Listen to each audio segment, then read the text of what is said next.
할렐루야. 여러분 사랑합니다. 사랑합니다. 사랑합니다. 오늘은 눕기 말씀을 함께 나누려고 합니다. 지난 시간까지 요한계시록 말씀을 쭉 이어가다가 어버이 주일을 맞이했더라고요. 그래서 그냥 넘어갈 수가 없어서 가정 얘기를 한번 하고 가야 되겠다 하는 마음이 있어서 오늘 눕기 1장 말씀을 함께 나누려고 합니다.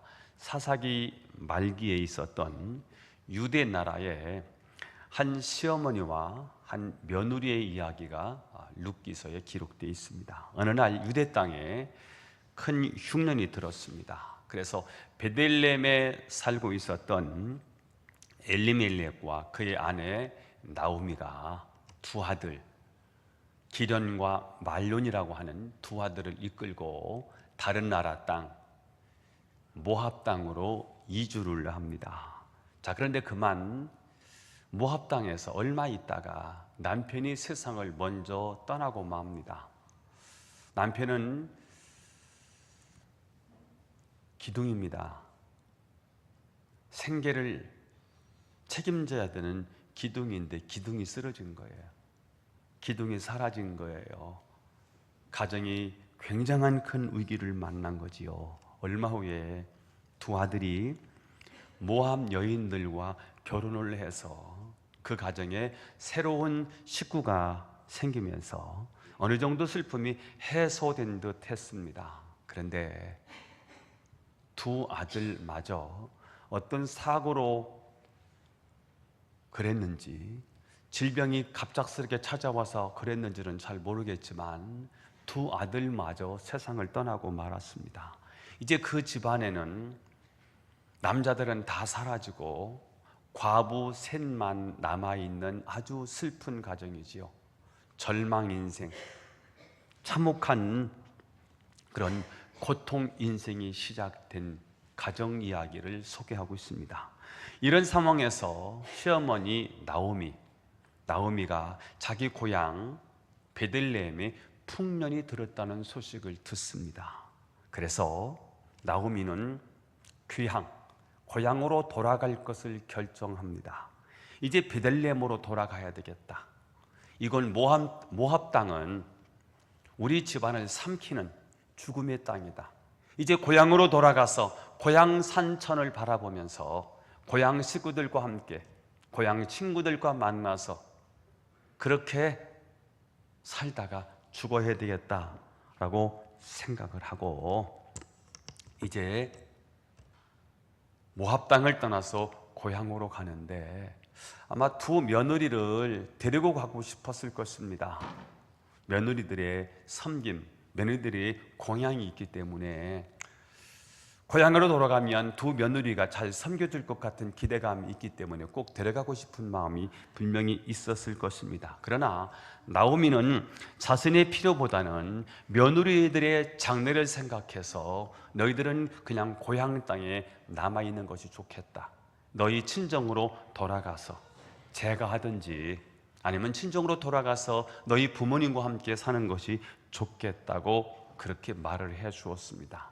인간적으로 보면 참 이 시어머니 나오미는 굉장히 인간적으로 훌륭한 여인이었지요. 자, 그때 둘째 며느리 오르바는 기다렸던 듯이 어머니의 시어머니와 작별 인사를 고하고 친정으로 가버렸습니다. 자, 하지만 큰 며느리 룻의 이야기지요. 룻은 달랐다는 거예요. 한번 읽어보겠습니다. 16절, 17절에 기록되어 있습니다. 룻의 선택입니다. 시작. 룻이 이르되 내게 어머니를 떠나며 어머니를 따르지 말고 돌아가라 강권하지 마옵소서. 어머니께서 가시는 곳에 나도 가고 어머니께서 머무시는 곳에서 나도 머물겠나이다. 어머니의 백성이 나의 백성이 되고 어머니의 하나님이 나의 하나님이 되시리니 어머니께서 죽으시는 곳에서 나도 죽어 거기 묻힐 것이라. 만일 내가 죽는 일 외에 어머니를 떠나면 여호와께서 내게 벌을 내리시고 더 내리시기를 원하나이다 하는지라. 아멘. 자, 이 룻이라는 여인은 모압 땅에서 태어났고요, 모압 땅에서 자란 그야말로 모압 여인입니다. 근데 한 번도 가보지 못한 시어머니의 고향, 자기 남편의 고향, 그 땅으로 가서 무엇을 먹고 살아야 될지 앞날이 막막한 상황입니다. 자, 그럼에도 불구하고 이 룻은 아주 분명한 선언을 하지요. 시어머니를 위해서라면 어디든지 가겠습니다.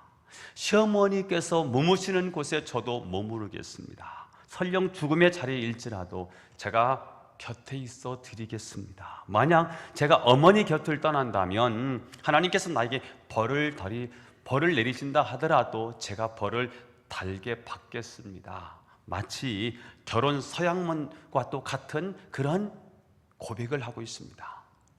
결혼 서약문을 할 때 어떻습니까? 나는 누구 아무개를 아내로 맞이하여 배우자로 맞이하여 가난할 때나 부할 때나 병들 때나 건강할 때나 죽음이 우리를 나눌 때까지 내가 이 여자를, 이 남편을 버리지 않고 꼭 함께 사랑하며 살겠습니다 라고 고백하지 않습니까? 오늘 룻의 고백은 꼭 이런 고백 같습니다. 이 고백을 들은 나오미는 굉장히 감격하고 기뻐했을 것입니다. 그리고 말은 여기 너희의 고향에 머물러 친정으로 돌아가라고 말은 했지만 속으로는 안 갔으면 좋을걸, 나와 함께 내 고향으로 돌아가면 좋겠는데 하는 마음이 있었을 거예요. 그런데 오늘 룻의 고백은 충분히 나오미 시어머니의 마음을 흐뭇하게 하고요, 감동을 주었을 것입니다. 드디어 룻은 시어머니의 고향 베들레헴에 도착했습니다. 거기서 룻은 베들레헴의 대지주 보아스의 밭에 가서 일을 하다가 그와 눈이 맞아서 결혼을 하고요, 아이를 낳게 됩니다. 룻기 4장 13절을 읽어볼까요? 이렇게 되어 있네요. 시작. 여호와께서 그에게 임신하게 하심으로 그가 아들을 낳은지라. 자, 누가 임신하게 하셨나요? 여호와께서. 원래 룻은 결혼한 여자지요. 아이를 낳고 싶었는데 아이를 낳으려고 애를 많이 썼을 텐데 아이를 낳을 수가 없었어요. 이유는요, 여호와께서 그에게 은혜를 주시지 않으셨어요. 아이 낳는 일을 하나님이 봉쇄하셨어요. 은혜를 차단하신 거예요. 아이를 낳아야 그 다음에 대를 잇고요, 그 집안의 인정을 받을 수 있는데 아이를 갖지를 못했어요. 그러다가 지금 룻은 보아스를 만나자마자 결혼하고요, 결혼하자마자 아이를 낳았어요. 어떻게 해요? 여호와께서 그에게 임신하게 하심으로 하나님의 은혜가 시작됐습니다. 하나님의 개입이 시작됐습니다. 하나님이 내 인생에 플러스하기 시작했습니다. 지금까지는 하나님이 스탑하셨어요. 하나님이 막으셨어요. 하나님이 봉하셨어요. 그런데 이제 드디어 믿음의 결단에 하나님이 일하기 시작하셨습니다. 하나님의 섭리가 시작된 것입니다. 그가 낳은 아들이 오벳이고요. 오벳이 누구입니까? 다윗의 할아버지입니다. 오벳의 아들이 이새고요. 이새의 아들이 다윗이었던 거지요. 그러니까 룻이 결혼을 해서 오벳을 낳고 그 가계를 잘 이어서 다윗이라고 하는 위대한 성군을 낳는 명문가를 만들게 되고요, 이 가문을 통해서 나라에 큰 영향을 주고요, 더 나아가서 메시아가 이 땅에 오시는 구원사에도 영향력을 끼치게 되었습니다. 자, 이런 며느리 룻과 시어머니 나오미를 통해서 오늘 어버이 주일에 우리에게 주시는 교훈을 찾아보려고 합니다. 두 가지 얘기를 할 것입니다. 첫 번째, 룻의 모습을 통해서 주시는 첫 번째 교훈입니다. 부모 공양은 부담스럽지만 하나님의 은혜가 흐르는 파이프입니다. 다시 한번, 부모 공양 어려워요. 부담스러워요. 그러나 부모 공양은 하나님의 은혜가 흐르는 파이프예요. 하나님의 축복이 흐르는 관이라고요. 수돗물이 그냥 오지 않지요. 파이프를 타고 오지 않습니까? 부모 공양은 하나님의 은혜가 흐르는 파이프. 다시 한번 해보겠습니다. 부모 공양은 부담스럽지만 하나님의 은혜가 흐르는 파이프다. 시작. 부모 공양은 부담스럽지만 하나님의 은혜가 흐르는 파이프이다. 참 모든 것을 잃고 고향으로 돌아가는 나오미의 귀향길에 둘째 며느리는 자기 고향에 남습니다. 인간적으로 생각해 보면 그의 판단이 옳습니다. 나오미를 따라가면 생계도 막막하게 되고요. 이방 사람에 대한 편견과 괄시가 있었기 때문에 다 그것을 감내해야 되는 어려움이 있었겠지요. 자, 그럼에도 불구하고 오늘 주인공 룻은 시어머니를 따라서 베들레헴으로 가기로 결정을 합니다. 여기 어머니의 백성이 나의 백성이 되고, 이란 말은 국적을 바꾸겠다는 거예요. 어머니의 백성이 나의 백성이 되고 국적을 바꾸겠다는 거예요. 국적을 바꾸는 일이 결코 쉽지 않습니다. 그런데 그가 왜 국적을 바꾸나요? 시어머니의 공양 때문이에요. 사실 룻은 자기 앞가림도 어려운 사람인데 더구나 미래가 막막한 시어머니를 모시고 시어머니의 고향으로 가는 것은 이건 굉장히 무모한 짓입니다. 미래가 펼쳐져 있지 않아요. 희망이 보이질 않아요. 여기서 어렵게 사는데 고향 땅에 간다고 한들 못 하나 보장되는 게 하나도 없어요. 어쩌면 죽으러 가는지도 모르겠어요. 그래서 저는 이 길을 십자가의 길이라고 보는 거예요. 이 십자가의 행진에 드디어 하나님이 개입이 시작한 거예요. 얼굴을 수건으로 가리고 밀 이삭을 줍던 낯선 여인에게 베들레헴의 대지주 보아스가 마음을 빼앗깁니다. 하나님이 룻으로 하여금 베들레헴에서 가장 크고 멋진 집안의 안방 마님이 되게 하셨습니다. 그리고 룻은 오벳이라는 아들을 낳았습니다. 그리고 룻을 따라 보아스의 가정에 지내게 된 시어머니는 이 오벳을 무릎에서 내려놓지를 않습니다. 아이고 이쁜 거, 아이고 이쁜 것, 쭉쭉 빨고요 주물러 터뜨리려고 하는 거예요. 이 손자가 너무 예쁘고 손자를 얻은 것은 전부를 얻은 것 같은 거예요. 너무 행복했어요. 불쌍하던 나오미 얼굴에 회색이 돌기 시작하고요 웃음꽃이 떠나지를 않습니다. 부모 공양은 무엇입니까? 십자가입니다. 그러나 십자가는 축복입니다. 시작. 공양은 십자가입니다. 그러나 십자가는 축복입니다. 자, 예수님께서 십자가에 달리실 때 그 고통 속에 십자가에 매달리신 예수님을 지켜보고 계신 예수님의 어머니 마리아를 보신 거예요. 자기는 너무 힘들고 고통스럽지만 자기 때문에 심적으로 너무 아파하고 고통당하는 당신의 육체의 어머니 마리아의 모습을 보고 마음이 너무 아프셨어요. 그 모습을 보신 예수님은 곁에 자기 제자 요한이 있는 것을 보고 자기 제자 요한에게 자기 어머니를 위탁합니다. 어머니 보세요, 아들입니다. 그리고 요한을 향해서 봐라, 내 어머니이시다. 그 후에 요한은 예수님의 모친이신 마리아가 임종하기까지 마리아를 자기 어머니로 모시게 됩니다.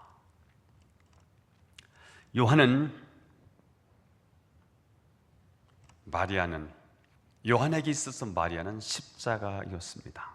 십자가가 무엇입니까?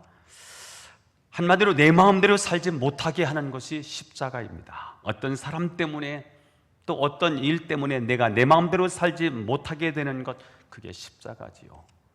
요한에게 양부모가 생겼네요. 그런데 그 양부모는 요한에게는 십자가입니다.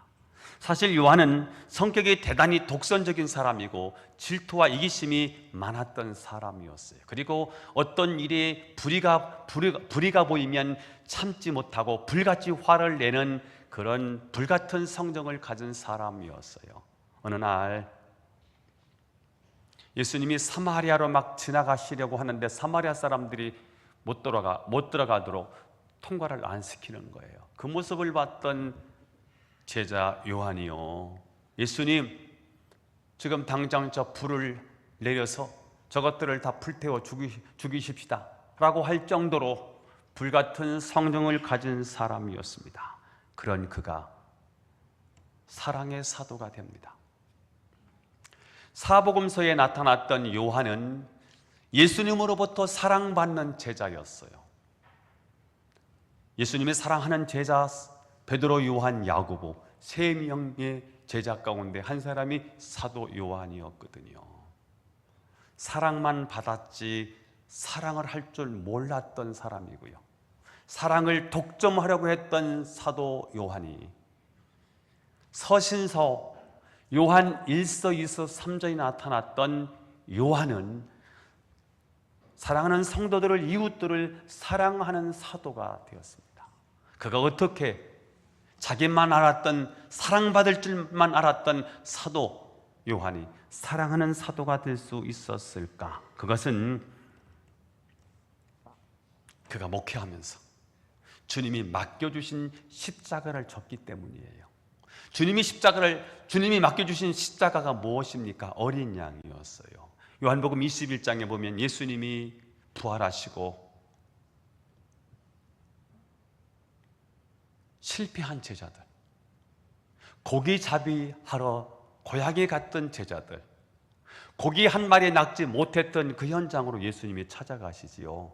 그리고 예수님이 물으시지요. 나를 사랑하느냐? 묻습니다. 베드로는 주님을 사랑합니다. 내 양을 먹여. 네가 나를 사랑하느냐? 네가 나를 먹여. 네가 어린 양을 먹여. 이렇게 말씀을 하세요. 이게 제자들에게 주셨던 메시지거든요. 사랑한다면 어린 양을 맡아야 돼. 이게 십자가예요. 베드로에게도 십자가고 요한에게도 십자가고요. 야고보에도 십자가였던 거예요. 십자가는 굉장히 부담스러워요. 그런데 정말 십자가를 치면서요, 사도 요한은 드디어 성도들에게 목회하면서 자꾸 자기들끼리 싸우잖아요. 서로 사랑해라. 내가 다시 말하는데 서로 사랑해야 돼. 사랑하는 자들아, 서로 사랑하라. 이렇게 계속해서 권면하고 있습니다. 하나님이 맡겨주신 십자가, 어린 양, 교회 치리, 목회, 이걸 감당하다가, 이게 십자가였거든요. 이걸 감당하다가 사람이 바뀌네요. 부모 공양, 이걸 감당하다가 사랑의 사람으로 바뀌는 거예요. 요한은 마리아를 모시게 된 후에 자신의 모든 꿈과 야망을 다 버립니다. 십자가는 혈기 많았던 요한에게 일종의 자아 죽음이었어요. 예수님이 그에게 주셨던 십자가는 목회였고요, 부모 공양이었고요, 교회 치리였고요, 어린 양들이었어요. 어린 양이 어린 양 짓을 하잖아요. 그들을 치리하고 그들을 양육하는 가운데 그들의 불쌍한 모습을 보고 안타까운 모습을 보고 사랑하기 시작해요. 그래서 드디어 그는 내가 너희들을 사랑하는데 너희들도 사랑했으면 좋겠다. 꼭 예수님이 하시는 말씀 같아요. 사랑하는 성도들이여, 서로 사랑하세요. 주님이 우리를 사랑하신 것처럼 당신들도 서로 사랑해야 되지 않습니까? 하고 사랑의 권면자가 되지요. 십자가 때문에 기도할 수밖에 없었어요. 그래서 기도하게 됐고요, 기도의 사람이 되고요, 목회를 하면서 사랑받다가 성도들의 아픔을 이해하고요, 사랑하기 시작했어요. 그래서 결국 그는 사랑의 사도가 되었습니다. 십자가는 결국 축복이구나 하는 것을 알 수가 있습니다. 에베소서 6장 3절에 보면 부모를 공경하는 자에게는 네가 잘되고 땅에서 장수하리라, 이렇게 말씀을 하셨습니다. 그래서 그랬는지 사도 요한은 12명의 제자 가운데 가장 오래 산 사람입니다. 가장 장수한 사람이고요, 그래서 가장 오래 살아서 초대교회를 든든히 세우는 혁혁한 리더가 됩니다. 사도 요한은 AD 95년경에 로마 황제 도미티아누스 황제, 그에 의해서 그는 그의 핍박을 당하고 그에게 핍박을 당하고 이제 반모섬에 유배되어 가서 거기서 요한계시록을 기록을 합니다. 우리가 지금까지 요한계시록 쭉 나가지요. 미래의 구원과 심판에 대한 이야기지요. 그리고 AD 96년 1년 만에 사면을 받아서 다시 에베소로 돌아와서 요한 복음을 쓰고요. 요한 1서, 2서, 3서를 쓰게 되었습니다. 요한이 장수하지 않았다면 불가능한 일이었겠지요. 지금도 소아시아 지방의 7교회 중에 한 교회가 에베소 교회인데, 에베소 교회에 가면 사도 요한의 무덤이 있고요. 그리고 그가 모셨던 마리아의 무덤이 그대로 있지요. 그렇습니다. 십자가가 요한을 위대한 사도로 변화시켰습니다. 그러니까 주님의 모친을 모시는 것은 요한을 사랑하신 주님의 선물이었구나 하는 것을 발견하게 됩니다. 여러분도 예수님을 믿는 이상 여러분이 져야 할 십자가가 있습니다. 그런데 내 마음대로 살지 못하게 하는 십자가가 좋을 리가 있겠습니까?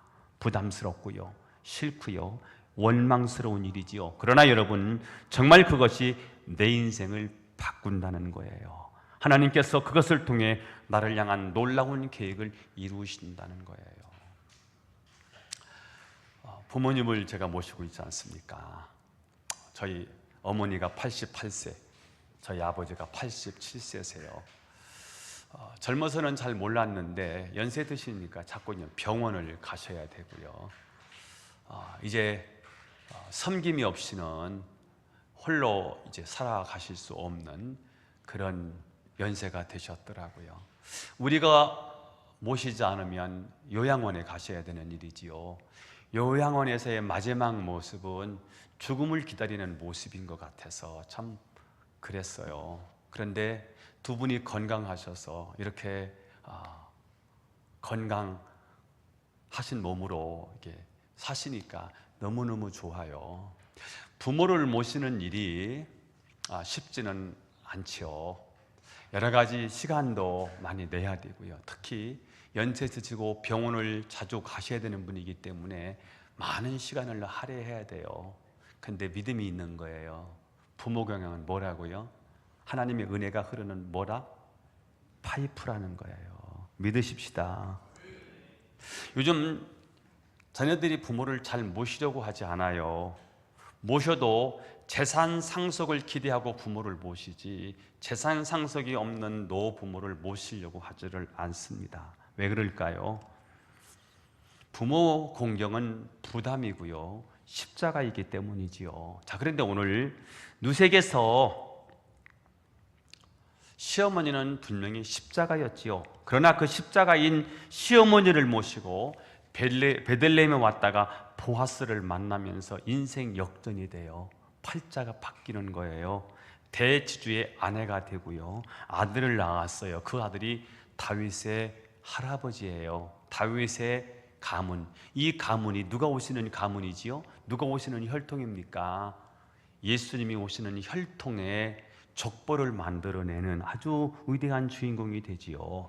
룻은 부모 공양을 통해서 메시아가 오는 혈통, 즉 축복의 통로가 되었습니다. 그렇습니다. 십자가는 축복입니다. 부모 공양은 부담스럽지만 하나님의 은혜가 흐르는 파이프입니다. 아멘이 잘 실감이 안 되시는 것 같아서 다시 한번 해보겠습니다. 부모 공양은 부담스럽지만 하나님의 은혜가 흐르는 파이프다. 시작.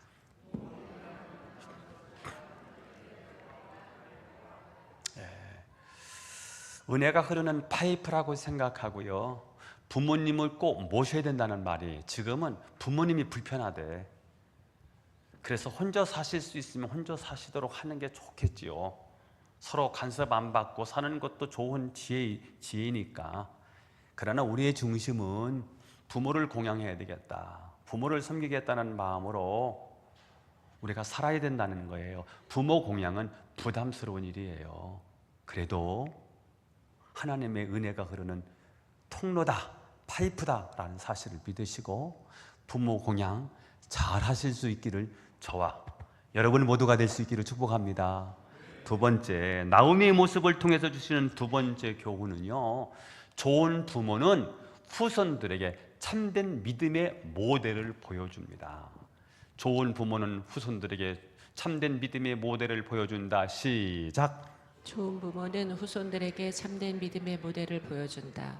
자, 오늘 누시 자기 고향을 버리면서까지 재가를 포기하면서까지 전폭적으로 시어머니를 따를 수 있었던 이유가 무엇일까?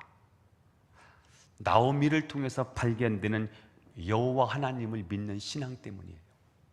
16절에 이렇게 돼 있어요. 16절 시작. 어머니의 백성이 나의 백성이 되고 어머니의 하나님이 나의 하나님이 되시리니. 누시 이렇게까지 시어머니를 따르겠다고 했던 이유는요, 나오미에게서 영적이고 인격적으로 뭔가 큰 감동이 됐기 때문이겠지요. 그렇지 않고서는 누시 아무리 착한 마음을 가졌어도 고향을 떠나서 먼 애국 땅까지 쫓아오는 것은 정말 어려운 일이었을 것입니다. 다시 말하면 어머니가 믿는 그 하나님 저도 믿고 싶어요. 어머니가 믿는 신앙, 그 신앙을 우리도 지키고 싶어요. 어머니가 교회인 거야.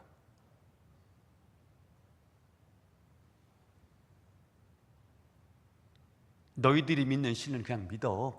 이렇게 해도 따라올 정도로 하면 나오미가 보여주었던 신앙은 어떤 신앙일까요? 충분히 그 며느리에게 감동을 주는 신앙이었겠지요. 어머니처럼 살면 그래도 행복할 것 같은 거예요.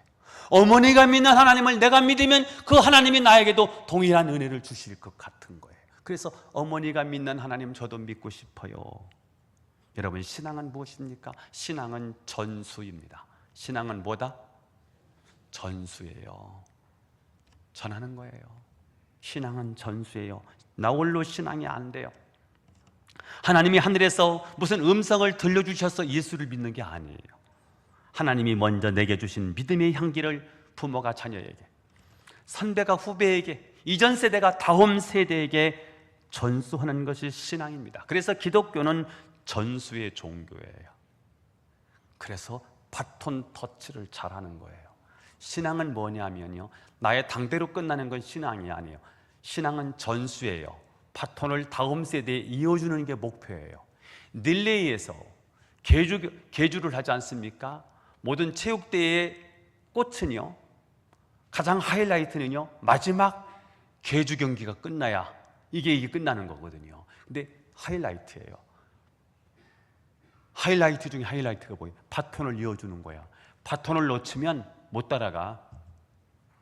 바톤을 넘겨줘야 돼요. 이거 굉장히 중요한 일이에요. 왜냐하면 우리는 일생을 살지만, 이곳에서는 일생을 하지만 죽음으로 끝나지 않고요, 그 다음에 영원히 살아야 되는데 어디에서? 천국에서요. 그러니까 100년 살고 마는 게 아니에요. 영원히 살아야 되기 때문에 이 신앙은 계속해서 다음 세대에 전수되어져야 돼요. 그래서 구약 성경은 아브라함의 하나님, 이삭의 하나님, 야곱의 하나님으로 기록해요. 아브라함의 신앙이 이삭에게 전달되고요, 이삭의 신앙이 야곱에게 전달되어진 거예요. 시어머니의 나오미의 믿음이 자부, 며느리 룻에게 전수되었습니다. 이처럼 신앙은 전수되는 것입니다. 우리 역시 우리에게서 그리스도의 향기가 흘러나야 되겠지요. 나를 통해서 자식에게, 나를 통해서 후배에게요, 이 믿음이 계속해서 믿음의 선순환이 이루어져야 되는 것입니다. 우리는 아브라함을 믿음의 조상이라고 불러요. 왜 아브라함을 믿음의 조상이라고 부를까? 믿음을 시작했기 때문일까? 처음에는 저는 왜 아브라함을 믿음의 조상이라고 말할까? 믿음을 시작했기 때문일 거야 라고 생각했어요. 그런데 믿음의 시작점이라 말하면 아브라함일 리가 없어요. 믿음을 시작한 사람은 아담이지요,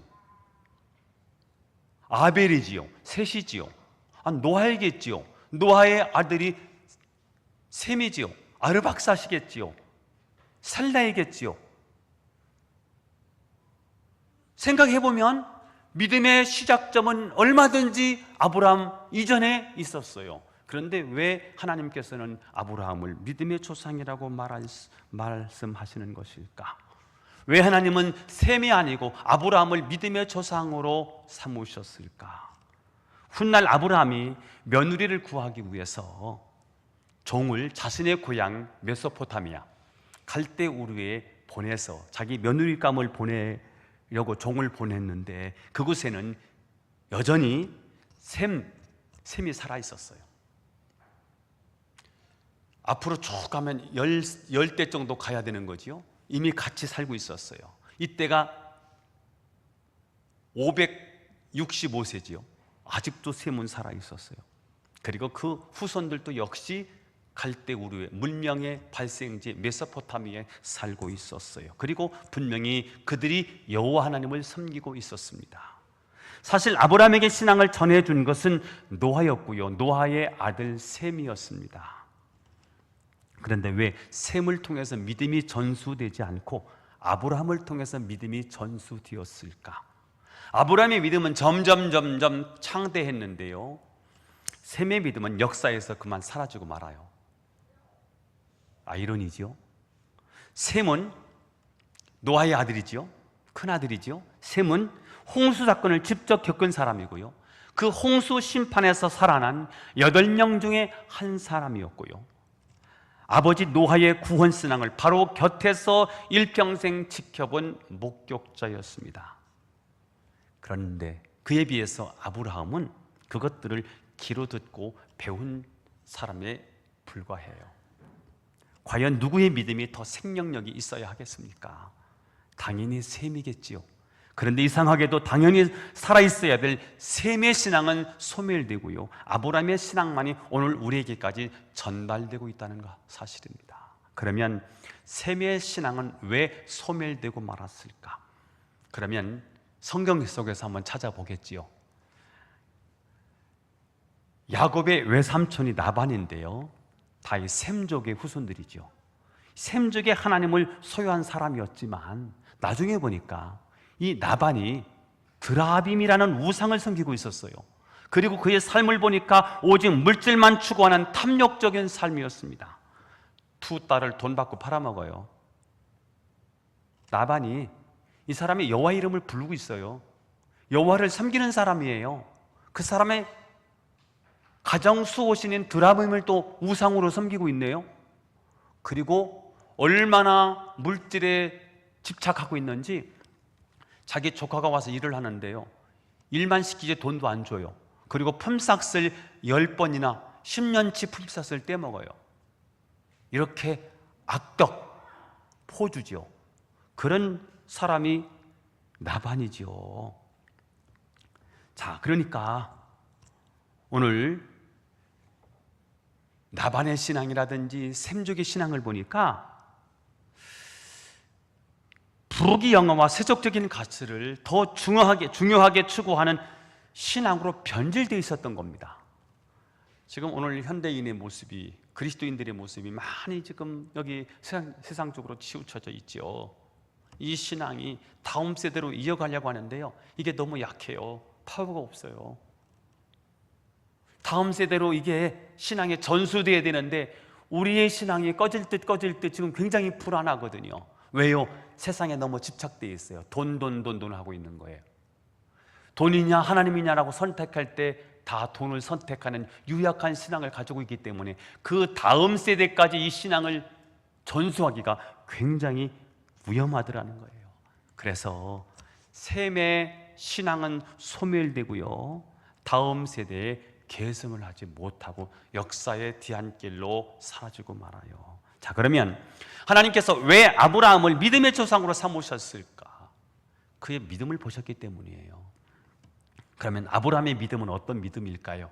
저는 아브라함의 믿음이 우리가 따라가야 될 아브라함의 신앙의 모습을 보여줬다고 해서 도대체 어떤 믿음일까라고 생각을 해봤어요. 매일같이 금식하고 매일 성경책만 달달달 외우고 기도하고 철야하고 막 금식하고, 이렇게 저는 아브라함이 한 줄 알았어요. 이렇지 않았어요. 우리와 똑같은 일상을 살아요. 그런데 결단해야 될 때가 있어요. 하나님의 말씀에 순종해야 될 음성이 들릴 때가 있어요. 그때는요, 무섭게 결단을 하는 거예요. 그래서 아브라함은 믿음의 좋은 모형을, 믿음의 좋은 이 원형을 만들어내요. 이게 아브라함이었어요. 갈대우르를 떠나래요. 떠나면요, 부족사이기 때문에 부족이 내 생명을 지켜주거든요. 여러분, 이 초식동물들이 무리를 지어서 살거든요. 이 무리에서 이탈되면 어떻게 돼요? 사나워 맹수가 가만 내버려 두지 않아요. 똑같아요. 부족 사이에는요, 함께 모여 살아야 돼요. 이들이 나의 집안이에요. 미천이에요. 이들이 내 생명을 지켜줘요. 그래서 무리를 이탈하면 안 돼요. 어디를 떠나면 안 돼요. 그런데 주님의 음성이 들려졌어요. 떠나라는 거예요. 과감하게 목숨 걸고 떠나요. 아들을 바치래요. 여러 가지 고민과 갈등도 있었겠지만 무섭게 하나님의 음성을 듣고요, 모리아산에 가서 아들을 바쳐요. 됐다. 이 믿음의 모형을, 믿음의 원형을 만들어낸 거예요.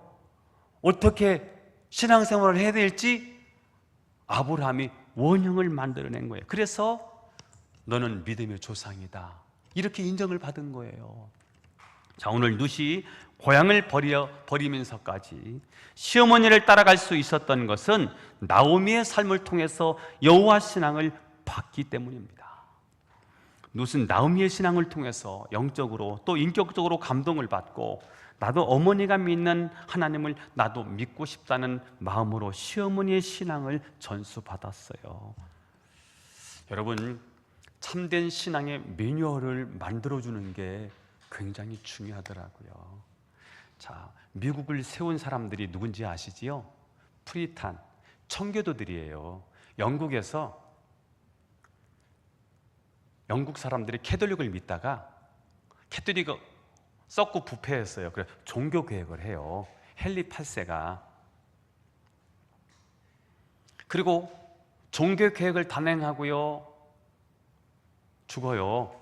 그리고 그 아들이 에드워드 1세가 왕위에 올라갔는데 너무 어린 나이에 왕이 돼서요, 7년 동안 어머니가 섭정을 해, 뒤에서. 근데 이 어머니 이쪽 세력이 프로테스탄트 개신교의 세력이었어요. 그래서 교회가 어느 정도 개신교 쪽으로 이렇게 정리되다가 그 아들이 7년 만에 죽어요. 그러면서 첫 번째 여인 캐서린이라는 여인인데요, 그 여자가 소방 맞았거든요. 딸 낳았다고. 근데 그 딸이 왕위를 이어요. 그 왕이 메리 왕이거든요. 메리 어머니는 어디 쪽이냐?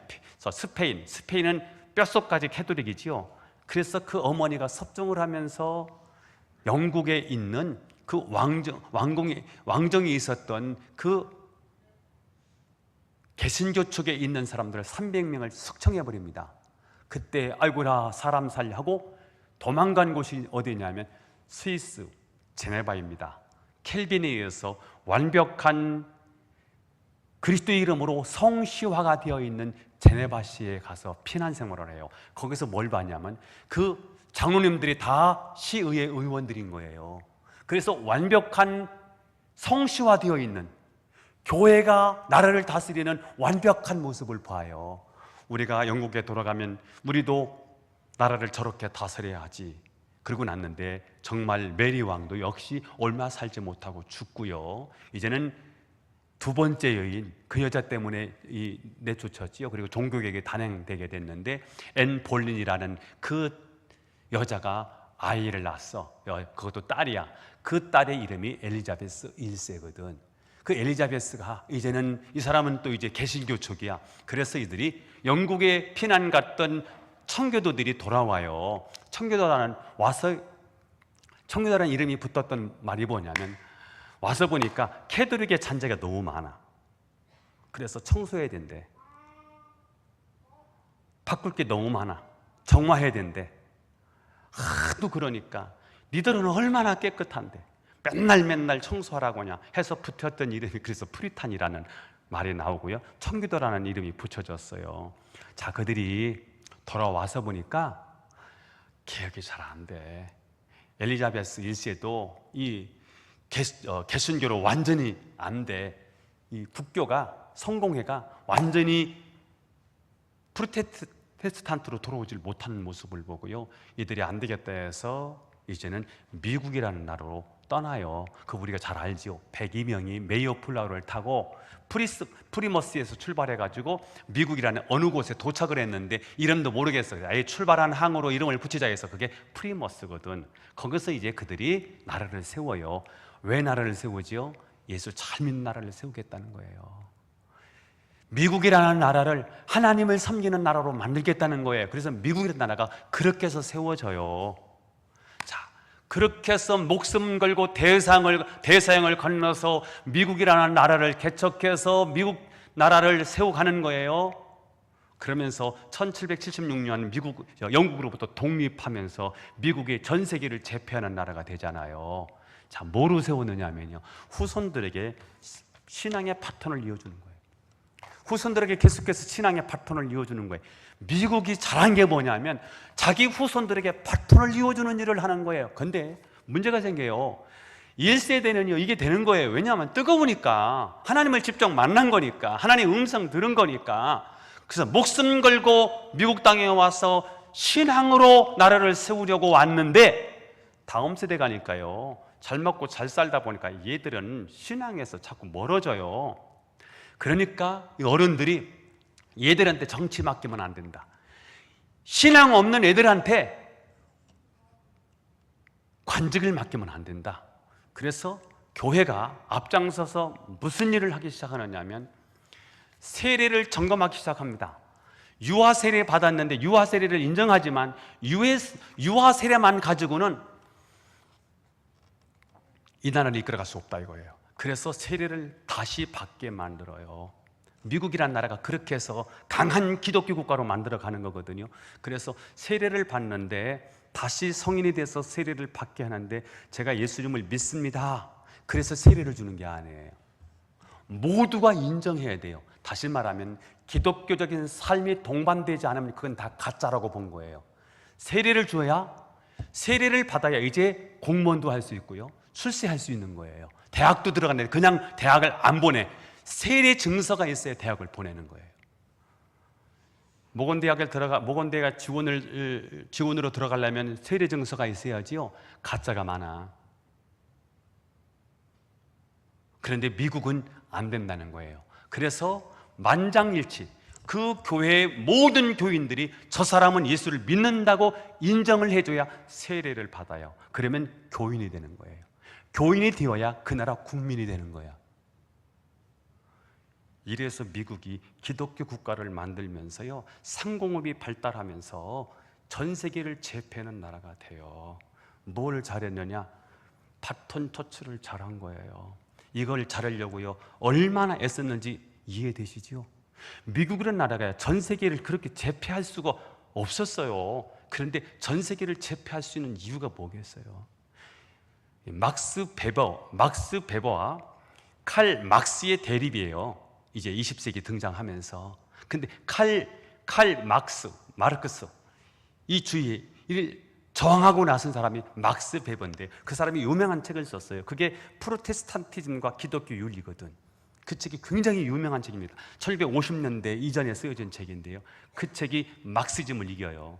보니까 전 세계를 누가 제패했나 했더니 프로테스탄티즘, 다시 말하면 기독교 정신이 전 세계를 장악을 해버렸어요. 어떤 나라가? 미국이라는 나라가. 그래서 보니까 세계 지도책을 펴서 보니까 개신교가 들어간 나라가 자본주의가 융성하게 일어난 거예요. 근데 문제점이 하나 있다는 거예요. 기독교 윤리가 사라진 자본주의가 남는 거 위험하다. 그래서 미국을 경고하고 나선 이야기가 그 책의 이야기거든요. 자, 정리합니다. 여러분, 우리에게도요 신앙의 매뉴얼이 필요해요. 내 사랑하는 자녀들이, 우리 엄마는, 우리 아버지는 어떻게 기도했지? 이런 어려움을 만났을 때 어떻게 기도했는지를 보여주는 기도의 어떤 매뉴얼 같은 게 가정에 필요할 거예요. 우리 아버지, 우리 어머니는 예배를 어떻게 드렸지? 주일 성수에 목숨을 걸어요. 우리 아버지는, 우리 어머니는 주일 성수에 목숨을 걸었어. 부모들이요, 주일 성수를 그냥 우습게 여기니까 자녀들은요, 뭐 이렇게 중요한 거야? 우리 어른 세대는요, 주일 성수는요, 목숨을 걸었어요. 그래서 저는요, 주일 빠지면 죽는 줄 알았어요. 근데 요즘은요, 부모들이 주일 성수를 못하니까 애들은요, 주일이 그렇게 중요한 거야? 뭐 그렇게 중요해? 똑같은 날이지. 이러니까 아이들이 없는 거예요. 여러분, 주일 성수요, 내가 주일 성수 못하면 내 자녀는 주일 성수 못하는 거지요. 헌금 생활도 마찬가지예요. 우리 부모들은 헌금 생활을 어떻게 했어? 우리 부모는 11조 어떻게 했어? 이걸 보여줘야 애들이 따르지요. 아무것도 본 게 없어요. 그리고요, 목사가 뭘 가르친다는 게 쉽지 않아요. 굉장히 부담스러워서 무슨 얘기를 하려고 하면요, 오해 여지가 많아서 이게 쉽지 않아요. 저는 내가 바른 신앙의 기초를 든든히 세워줄 때, 내 삶을 통해 참된 믿음의 원형을 만들어냈을 때 우리 후손들이 어떻게 신앙생활을 해야 할지를 내 신앙생활의 발자국을 보고 그대로 따라오게 해야 되는 거죠. 이것이 믿음을 결성하는 방법이라는 사실이에요. 여러분은 내 자녀들이 내 신앙을 보고 나를 존경하고 나를 닮고자 하는 믿음의 원형이 있는지요? 저는 여러분이 멋진 믿음의 원형을 만들어서 여러분의 가문을 믿음의 명가로 만들기를 예수님의 이름으로 축원합니다. 기도하겠습니다. 하나님 아버지, 감사하고 찬양합니다. 우리를 택하셔서 하나님의 자녀 삼아 주셨는데, 우리가 부모 공양, 십자가인데 십자가는 축복이고 은혜가 흐르는 파이프인 것을 기억하고 부모 공양 잘하는 우리들이 되게 하옵소서.